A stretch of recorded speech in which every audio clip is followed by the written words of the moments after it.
Bonjour à tous, c'est James le Loup de Zurich. Merci d'être aussi nombreux sur ma page et sur le chronotrade. On a fait 1250 vues la semaine dernière, ça monte de plus en plus, c'est juste génial. Merci de communiquer autour de ça, de partager, de liker, de booster.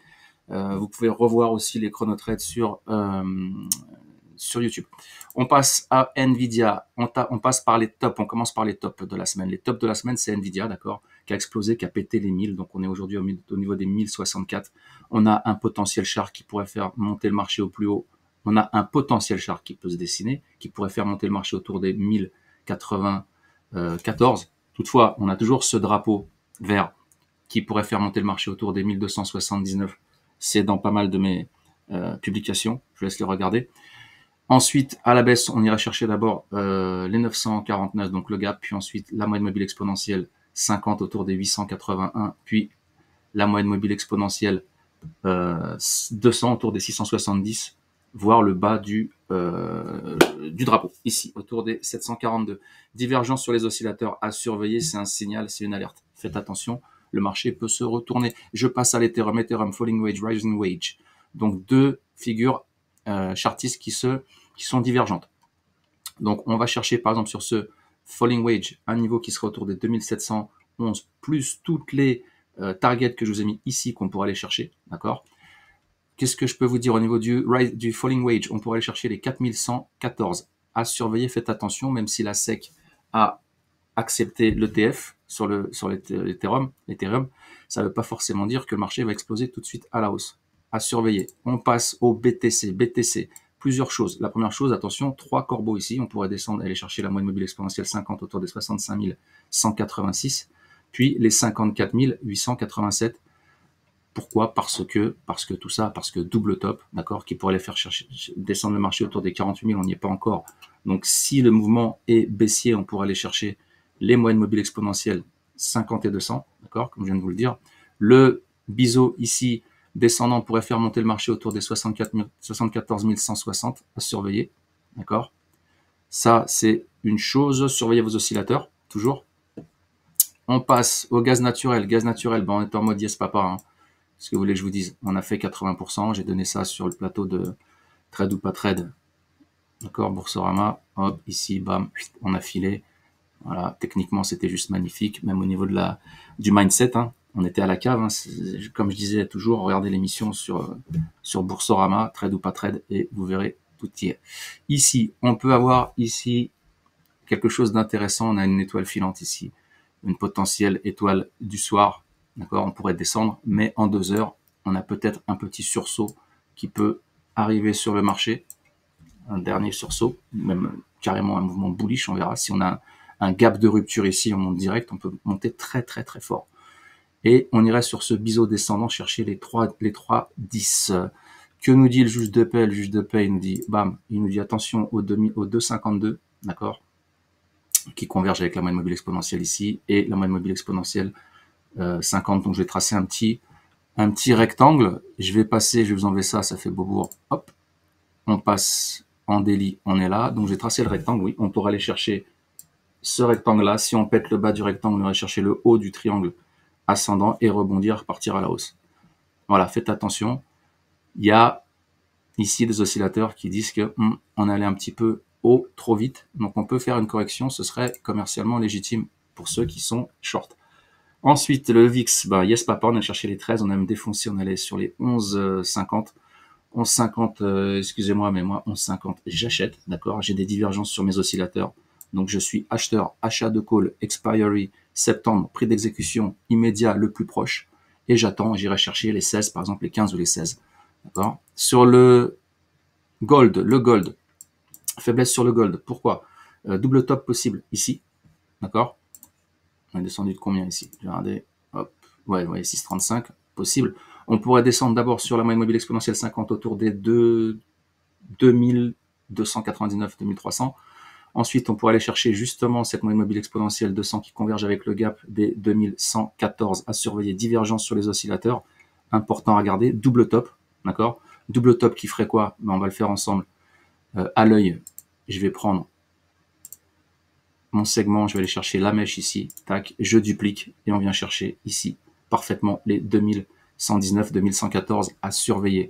Sur le pétrole, on a toujours cette épaule et tête-épaule inversée. On est en train de ranger sur la ligne de coup. On peut très bien faire un triple top et repartir à la hausse et aller chercher les 90 puis les 104. Regardez mes publications précédentes, mes chronotrades, etc. Tout y est. Le CAC, ça paraît Beaubourg, c'est pas Beaubourg. On a des biseaux ascendants un peu de partout en différentes time frames, ok, unité de temps. On a fait une première touche ici, un test, ça a été refoulé, on est reparti à la hausse. Ici, ça peut repartir aussi encore à la hausse, on n'en sait rien. Si ça casse, on va chercher le bas du rectangle ici. D'abord, les 7903, puis ensuite tous les niveaux que je vous ai donnés ici, tout le millefeuille que vous avez ici avec les gaps, la moyenne mobile exponentielle 200 autour des 7671, d'accord, hop, voilà, et au plus bas, ça serait les 6009, on va dire. Pour ceux qui ne sont pas gourmands, on va le faire comme ça. Là, on ira chercher les 7142, c'est pas un niveau ouf, c'est un niveau possible sur lequel on peut aller. Alors, est-ce qu'on a un double top ici? On va le calculer encore ensemble. Double top potentiel, un peu décalé. Oui, à peu près, on est à peu près sur les... On est proche. À peu près. Si je prends la mèche de l'autre en dessous ici, ouais, 4,92, ça va. On pourrait avoir un double top et redescendre sur la moyenne mobile exponentielle 200 autour des 7672. Le German biseau ascendant qui pourrait faire descendre le marché très bas autour des 16146, je sais, ça paraît ouf. Le drapeau peut faire monter le marché autour des 19237, je l'ai déjà dit. Avant, si on descend, on ira chercher la moyenne mobile exponentielle 50, 18 236, puis la 217 060. Est-ce qu'on a un double top décalé? Là est la question, on va le calculer ensemble encore une fois. La réponse, oui. On peut avoir un double top décalé et redescendre beaucoup plus bas. Dans ce cas-là, on peut avoir, si on a un double top décalé possible, on pourrait avoir ce shark possible. Et là, on irait chercher ce niveau-là d'abord. Voilà à peu près. Qui correspond, voilà. Qui correspond à ce que je viens de vous dire. Voilà, les 17 000. 17 000 possibles. N'oubliez pas qu'on a un gap autour des 17 150 ou quelque chose comme ça.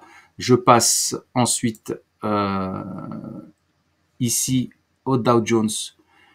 Première chose que je fais quand je vois ça, je regarde si c'est un double top. Donc je prends ma scale. Ici, on a combien? 6,52, c'est correct. On peut descendre et aller chercher beaucoup plus bas. Déjà le bas du rectangle ici, les 37 240, c'est pas ouf. Et je vais vous expliquer pourquoi. Au niveau du biseau, on pourrait aller chercher beaucoup plus bas les 34 520, mais d'abord, bien sûr, il y aurait la moyenne mobile exponentielle de 100 autour des 37 221. Ici, on a un Navarro qui pourrait faire descendre le marché au niveau du point C, les 37 757. Surveillez vos oscillateurs, toujours. Ok. Voilà, ça, c'est ce que j'avais à vous dire sur le Dow Jones. On pourrait aussi monter sur les 40 700 et les 40 210 à la hausse.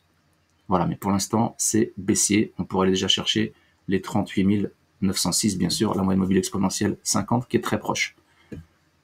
Je passe ensuite au S&P. S&P, je fais la même chose. Je vais chercher d'abord ici, quand je vois ça, est-ce que j'ai un double top? Je regarde la baisse. Elle était de 5,93, c'est correct. On pourrait descendre et aller chercher beaucoup plus bas. On a ici une figure harmonique en butterfly qui pourrait faire descendre le marché au niveau du point C. Donc, point C, ici, 4994, on va dire 5000, d'accord? Si on monte, on irait chercher plutôt le point C là-haut, les 5424 de ce potentiel, je dis bien potentiel, shark. Et dans ce cas-là, on redescendrait ensuite sur ce niveau-là, les 4738 potentiellement. Mais bien sûr, avant, on irait chercher la moyenne mobile exponentielle 50 autour des 5161 et les 4833. J'espère que c'est clair pour tout le monde. Double top, on pourrait aller chercher les 4638. Ici, vous voyez bien, double top. Si on casse, on descend ici. D'accord? Rising Wedge, biseau ascendant, et on pourrait aller beaucoup, beaucoup plus bas. Sur les premiers niveaux ici, on irait chercher le millefeuille de Gap. Je passe au Nasdaq. Et au Nasdaq, il y a pas mal de choses toujours pareil. Drapeau qui pourrait faire monter le marché autour des 18 930, 19 423. Ça, c'est à la hausse. À la baisse, on pourrait aller chercher, on a aussi un fanion qui pourrait aller, donc c'est les 18 980 que je vous ai calculé. Le fanion, donc ça c'est bon. Le biseau ascendant pourrait faire descendre le marché autour des 14 437. Tout est possible en bourse, attention, mais bien sûr, avant, on irait chercher les 18 053 et les 16 791. Ah oui, ce que je vais vous dire, par exemple, excusez-moi, je reviens sur le Dow Jones et sur tous les indices américains. Vous reprenez les plus hauts historiques. Si mes souvenirs sont bons, sur le Dow Jones, le plus haut historique, c'était les 37 000, on va dire. D'accord? 37 000 ou 37 500, je sais plus. Ça dépend. 37 000, je crois. Vous avez vu où on est, hein. On est à 40 000. Donc on pourrait redescendre. Quand une résistance se fait péter, elle devient un support. Donc on pourrait redescendre sur le support autour des 37 000, par là, ce que je suis en train de vous expliquer. Voilà, sur cette zone-là, là, tout ça. Et rebondir. Et vous faites la même chose avec les indices ici. S&P, voilà, par exemple, on pourrait revenir ici sur les 4780. Sur le Nasdaq, on pourrait revenir ici sur les, je dis pas de bêtises, 16 000, même là, par là, 15 000, 16 000, sur les 16 000. 16 000, 16 250, c'est des niveaux sur lesquels on pourrait revenir. Si je passe en weekly, voilà, ces niveaux-là, quoi. 16 000, même 16 700, c'est correct. Puis ensuite, voilà, ces niveaux-là. On pourrait venir chercher ce rectangle-là. Le Topix, c'est l'indice japonais. Est-ce qu'il va s'afficher? Ouais. Alors voilà, bah, épaule, tête, épaule, voilà, on attend. Épaule, tête, épaule. On attend. Si on pète la ligne de coup, on descend sur les 2364. Mais avant, bien sûr, on va d'abord faire, on est très proche de la moyenne mobile exponentielle, 52 706, puis les 2508, et enfin les 2364. Surveillez vos oscillateurs et regardez s'il y a des divergences qui vous donnent des signaux baissiers. D'accord? Ça, c'est hyper important. Voilà, ici, on en avait une. Hein. Ici, il y en avait une. Hein. Ici, il y en avait une. Voilà. Le marché montait comme ça. Et là, on avait un plat ici. Donc, un plat, c'est aussi une divergence. Hein. Ici, qu'est-ce qu'on va faire? Ici, on est sur le l'USD JPY. Ok, ça paraît Beaubourg, c'est pas Beaubourg. Je vais vous épurer tout ça. Hop là. Pas mal de choses là-dedans. Donc, en dehors des biseaux ascendants, les targets à la hausse, ça serait les 165, puis les 178. D'accord? 178 parce qu'il y a un range, et 165 parce que j'ai, si mes souvenirs sont bons, ah oui, parce que j'ai ce triangle ici. Je vais vous le montrer. J'ai un triangle ici symétrique. D'accord? Hop là. J'ai un triangle symétrique qui pourrait faire monter le marché plus haut autour des 163,81. Mais bon, je pense pas que la Banque du Japon va laisser faire. On verra. Elle a déjà laissé faire à 160. On verra. On peut très bien taper ici, redescendre. Et dans ce cas-là, on prend ce biseau ascendant et on pourrait descendre sur les 150. Péter les 152 qui était une résistance qui est devenue un support. On l'a tapé une première fois ici. Les 151,80 qui ont été, vous voyez ici, là, à chaque fois une résistance. À chaque fois, ça a été une résistance. Puis on a fait une touche ici sur le haut du rectangle, donc, d'accord? Et on pourrait redescendre et là défoncer le rectangle et descendre plus bas et aller chercher les 148 qui est une target potentielle et très possible sur l'USD JPY. Ok. On va ensuite sur l'euro USD, épaule tête épaule, toujours valide. Biseau descendant, on pourrait monter sur les 1,12. 1,12 c'est une target que j'aime bien, dont j'ai souvent parlé. On pourrait aller la chercher. On a aussi un triangle qui pourrait faire descendre par contre le marché beaucoup plus bas que les 1, donc que la parité, on irait chercher les 0,97, 0,95. Voilà. L'épaule tête épaule ferait descendre le marché autour des 1,02, 190. À surveiller. Puis après, voilà, vous avez le fameux ici biseau ascendant qui ferait descendre le marché beaucoup plus bas. Surveillez vos oscillateurs, d'accord, préférés, bien sûr. Choisissez ce que vous voulez. Je passe au 7 Magnificent. Enfin, au 6, j'ai déjà fait 7. On passe à, bam, là c'est quoi? C'est Nvidia, ça m'intéresse pas, j'ai déjà fait. Je passe à Apple. Apple, voilà, hein, Apple, la même chose, hein, sur le plateau de Boursorama. Voilà, j'ai donné aussi la hausse. D'accord? Sur un Navarro, le stop loss, il est en dessous, je l'ai mis en blanc ici. D'accord? Il est en dessous X selon votre money management. On n'est pas allé le chercher. On est monté, ce niveau-là, les 162, c'est les 50% de Fibonacci de la hausse de janvier à juillet 2023, quand c'est monté comme une balle. Voilà, c'est un niveau qu'on pouvait aller chercher. Bah, les mecs, ils n'ont pas attendu, on est arrivé juste un petit peu avant. On est arrivé, allez, à la louche, 1,75%. Les mecs, ils n'ont pas attendu, ils ont acheté. Ici, on a un gap ici, qui est un gap deux ruptures, on peut monter encore beaucoup plus haut. Et on allait chercher finalement par rapport à la target que j'avais donnée, qui était ici, vous aviez un marteau inversé. On allait chercher ici, excusez-moi, on va le refaire. C'est du direct, j'ai rien prévu. 13,73, c'est beau, c'est magnifique. 80% sur le gaz et 13,73, c'est beau quoi. D'ailleurs, je repasse le 12 juin sur Boursorama. Je ferai deux sous-jacents, je vous dirai lesquels après. Mais je passe sur Boursorama le 12 juin. Donc restez connectés, j'enverrai la pub semaine prochaine sur les réseaux sociaux. Amazon. Amazon, double top possible, qui ferait descendre le marché à 143. Avant, on irait chercher la moyenne mobile exponentielle autour des 159. Voilà ce que je peux vous dire sur Amazon. On est monté, bam, bam, bam. Bah oui, ça monte, ça monte, ça monte, regardez. Ça monte, ça monte, ça monte. Et regardez ici. Ici, on part d'ici, on monte, bam, comme une balle. D'accord? Prenez ce niveau-là sur votre ROC. Et regardez ce qu'il me dit mon ROC. Regardez ce qu'il me dit mon RSI. Voilà. Ça, c'est des alertes. Faites attention, est-ce qu'on a un double top? La réponse est double top décalé. La réponse est fort possible. On verra.